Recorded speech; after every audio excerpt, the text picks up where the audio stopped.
Ada seorang penggembala kambing, penggembala pengarat bembek lah. Ada di sini pengarat bembek, gengsi ya.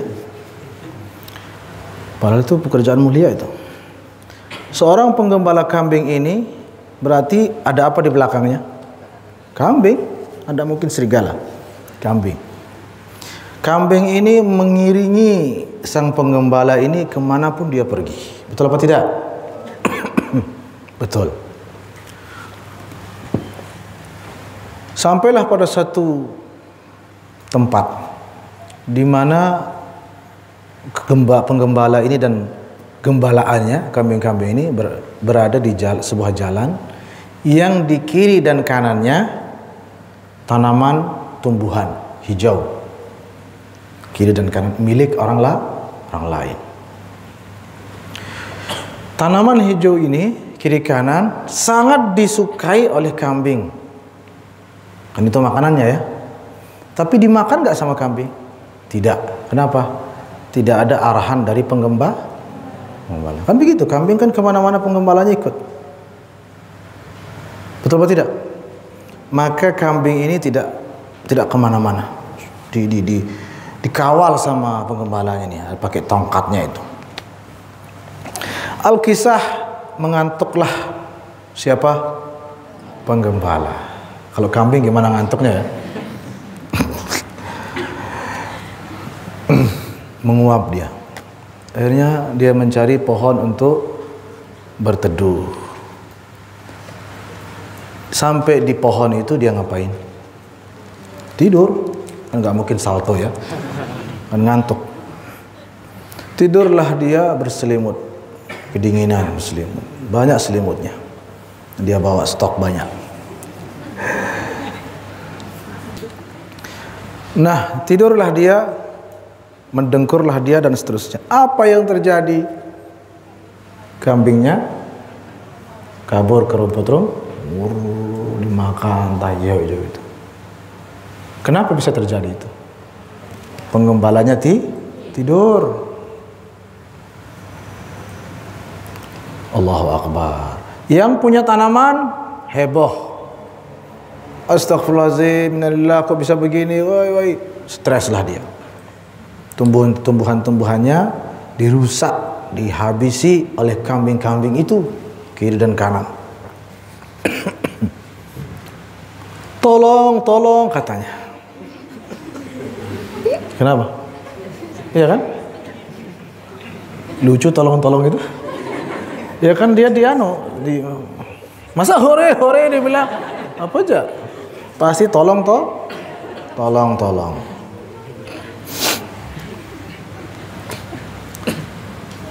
Tolong dia bilang.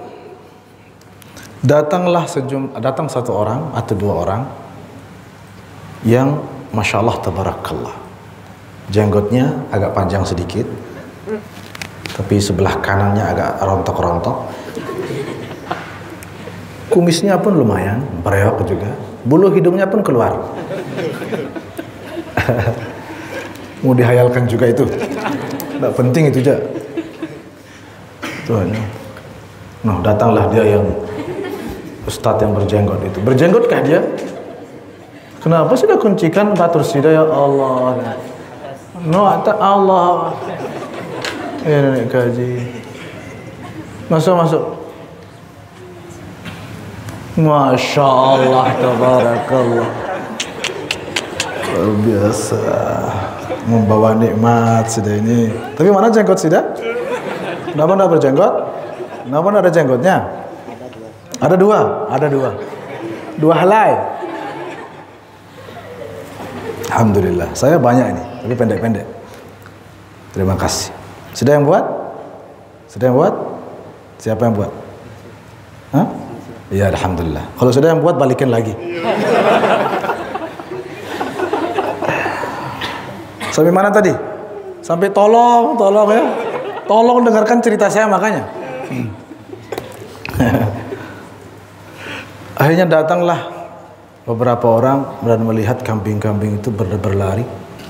Lalu dia mengatakan, Astaghfirullahaladzim. Ini tidak bisa dibiarkan. kambing-kambing itu harus dikembalikan ke jalan yang lurus. Allahu Akbar. Langsung diangkat gamisnya, cuit, lari dia mengejar kambing. Tuh, kalian selama ini mengejar perempuan, ini mengejar kambing. Hebat sekali. Dikejarlah kambing itu. Sambil dia mengejar kambing, dia tidak sadar dia pula menginjak-injak tumbuhan tanaman. Betul apa tidak? Karena mungkin dia terbang kan? Artinya dia pun merusak tanaman itu. Sementara dia sendiri tadi istighfar, astaghfirullahaladzim. Yang punya tanaman, innalillahi wa inna ilaihi rajiun. Anda tidak menyelamatkan, Anda malah merusak. Tapi ya gimana lagi, ini harus saya kembalikan. Dikembalikanlah kambing sana. Pergilah dia mengejar kambing yang lain. Yang sudah dikembalikan itu balik lagi dia ke, betul apa tidak? Balik lagi. Wih, dikejar ini, balikin lagi ini. Hanya dia tidak cukup sendiri. Jamaah, oh jamaah. Diajaklah masyarakat umat Islam seantero dunia. Mari kita berjihad mengembalikan kambing-kambing ini ke jalan yang lurus. Betul? Datang yang lain yang tidak kalah panjang jenggotnya, tidak kalah juga banjir gamisnya, lalu ikut merusak ternyata. Niatnya mungkin baik, betul apa tidak? Niatnya baik. Kalau niatnya aja, Masya Allah, tabarakallah lah. Niatnya Masya Allah. Tapi kalau perbuatannya masalah. Bukan Masya Allah, tapi masalah. Yang punya tanaman pun, aduh, ada katanya. Ini bagaimana kok bisa begini caranya, kok malah tambah rusak. Kita mau berterima kasih, dia malah rusak juga. Dan yang semua yang dilakukan oleh makhluk-makhluk itu, manusia-manusia itu sia-sia. Dia mengembalikan, nanti tolak lagi kambingnya. Datanglah tiba-tiba orang saleh yang ganteng, yang tidak terlalu panjang jenggotnya, dan bulu hidungnya juga tidak sampai keluar-keluar. Ya, kira-kira mirip saya lah kira-kira. Ada apa ini kok ribut gitu kan? Ada apa? Ini kambing ini, kamu kok santai saja, kita kembalikan kambingnya. Tenang. Lo kok bisa tenang? Nih, saya yang selesaikan. Gimana cara? Biarkan kambing-kambing ini. Astagfirullahaladzim, biarkan. Tidak usah diurus, biarkan dia rusak semua itu. Loh, terus? Tenang. Pergi dia kemana? Kemana, apa yang dia lakukan sama orang ganteng ini? Yang mirip saya itu. Apa yang dilakukan? Dia mencari penggembalanya, dicari. Tidak mau diurus kambing itu. Melihat mana? Allah tuh dia. Gitu.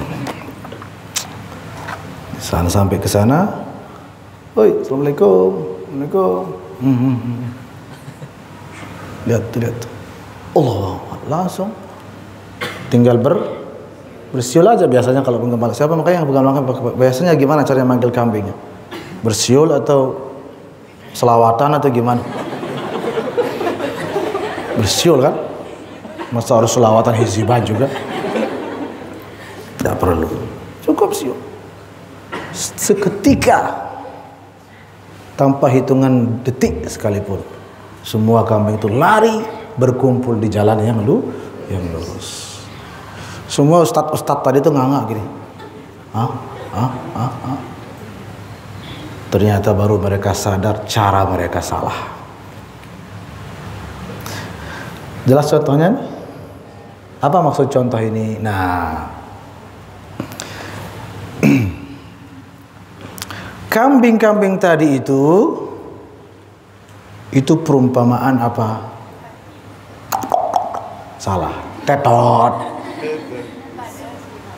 Hah? Tetot. Kambing-kambing itu perumpamaan apa? Anggota apa? Tangan, mata, telinga, lidah, ya, kaki, kemaluan, kemaluan. Ya kadang mungkin saya pegang juga kan. Kemaluan, aneh bewah aneh kemaluan. Kemaluan, itulah kambing-kambing itu. Hijau-hijau yang kiri kanan itu apa? Larangan-larangan Allah, maksiat. Yang sangat dimeletin sama kambing-kambing anggota badan ini. Betul apa tidak?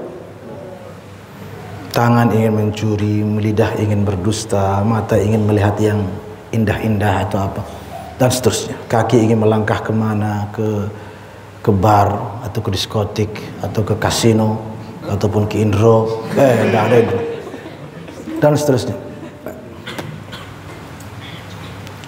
Sedangkan penggembalanya adalah hati. Ustadz-ustadz yang banyak sekali tadi itu, yang niatnya baik tapi caranya salah, itu adalah siapa? Perumpamaan apa itu? Para ustadz, para mubaligh, para dai, para penceramah yang hanya sibuk berretorika. Jangan berbohong, jangan berbohong, jangan berbohong. Dia sendiri suka berbohong. Jangan mencuri, jangan mencuri, jangan mencuri. Saya saja sering bilang jangan mencuri, tapi saya mencuri juga. Mencuri hati tapi. Taib. Ketika saya contohkan tadi kambing dikembalikan ke sini, ya kan? Terus dia mengejar kambing yang lain, yang ini kembali lagi. Itu perumpamaan apa? Tema khutbah hari ini, jangan berbohong. Berhenti orang berbohong. Semuanya berhenti berbohong. Khutbah tahun depan, minggu depannya jangan apa misalnya, jangan mengumpat. Berhenti orang mengumpat, kembali lagi berbohong. Sudah terlupakan khutbah tentang berbohong itu. Yang baru, yang hangat sekarang, jangan ribah. Berhenti ribah, tapi kembali berbohong. Minggu depannya jangan mengadu domba. Mengadu manusia sebenarnya nggak tahu kok mengadu domba itu dari mana domba. Apa salah domba di situ? Manusia yang diadu sebenarnya nggak tahu apa ceritanya kok domba. Mengadu domba, jangan mengadu domba. Berhenti orang mengadu domba, tapi kembali mereka berbohong dan kembali berghibah. Dan seterusnya. Yang berbicara itu pun kadang-kadang dia juga menggibah, dia juga berbohong. Betul apa tidak? Niatnya baik mengajak orang kepada, caranya salah. Anggota badan ini akan terus berbuat maksiat semeton, tetap mau diceramahin sampai berjam-jam. Mungkin dia berhenti sesaat karena baru masih hangat-hangatnya khutbahnya itu. Tapi kalau sudah lupa, kembali lagi insyaallah. Nah, siapa perumpamaan orang yang terakhir kali datang yang ganteng itu? Waliullah. Orang saleh. Bukan sekedar penceramah, tapi juga wali mursyid. Waliullah. Orang alim yang betul-betul alim. Para aulia salihin itu sebabnya beliau-beliau tidak terlalu sibuk sama pemaksiat orang. Nak terus sibuk, mau mencuri, mau apa, dibiarkan. Lihat kisah Wali Songo, betul apa tidak? Orang mau mabuk, orang mau apa, dibiarkan. Tapi sasarannya itu hati. Kan tadi kan dia cari siapa orang ganteng ini, orang saleh ini, cari penggembala, dibiarin kambingnya. Tidak kayak yang tadi sibuk ngejar kambing. Dan di mata awam, yang hebat itu yang ngejar kambing. Yang terakhir dianggap dia tidak peduli, padahal dia yang paling peduli. Yang lain itu hebat, tepuk tangan karena ngejar sampai keringatan kan, berjihad, padahal dia merusak. Tapi ditepuk tanganin, itulah. Kalau orang saleh, hatinya dicari, hatinya dipegang. Itu makanya penting adab dan akhlak. Itu makanya para aulia punya rahmat dan kasih sayang. Itu sebabnya Rasulullah sallallahu alaihi wasallam, "Wa ma arsalnaka illa rahmatan lil alamin. Yang menonjol dari Nabi kan rahmatnya, kasih sayangnya.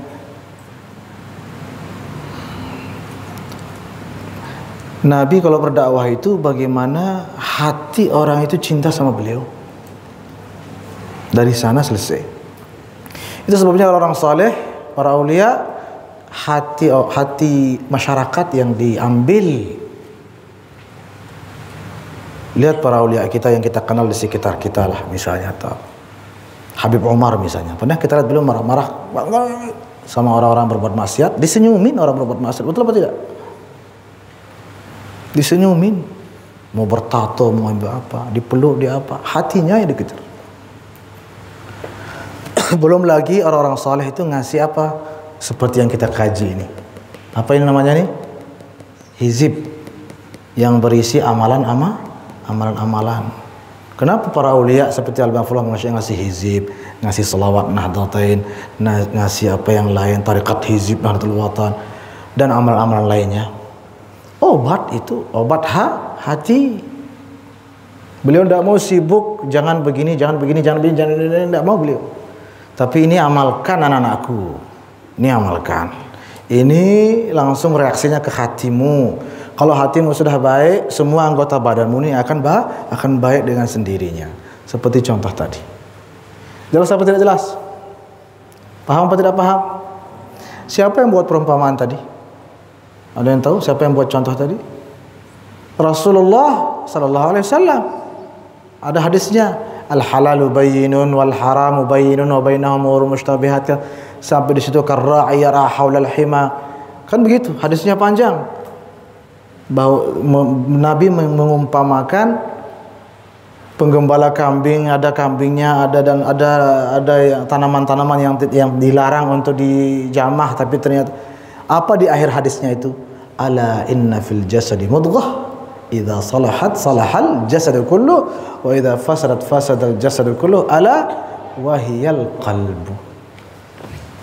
Sehingga kalau ada pertanyaan penyakit apa atau maksiat apa yang paling utama untuk ditangani, diatasi, ditanggulangi, diobati, maksiat hati, penyakit hati itu yang paling utama. Ada yang lain yang ikut.